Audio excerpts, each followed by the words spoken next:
Welcome back, John Barron. The latest development in GMO is to genetically modify cows.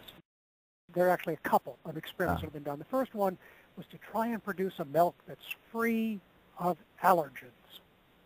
Sounds like a great idea because, we've talked about it before.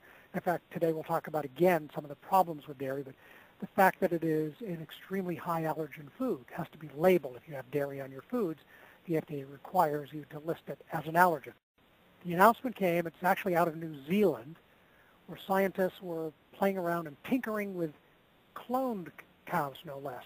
So in other words, they started out with cloning cows and then tinkering with those genetically. I guess if you're looking for a definition of natural, this would not be it. So they started out with cloned cows and they tinkered with them to try and reduce the allergens. And specifically, they wanted milk that got rid of one particular protein called beta-lactoglobulin, which is one of the allergens in whey.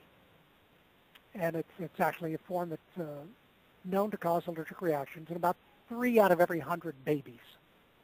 Human milk doesn't contain it. So that's one of the reasons that they were looking, for this one in particular. Human milk does not contain any of the BGL. So they were trying to create a dairy that didn't have it. It's also one of the reasons that nursing babies often fare better than bottle-fed babies if they're, using dairy-based formula, because that contains BGL. So they wanted to genetically modify cows to produce milk that theoretically more closely aligned with human mother's milk. Okay. But there are a number of differences. For one, the GMO-induced milk contains twice as much casein as regular cow's milk.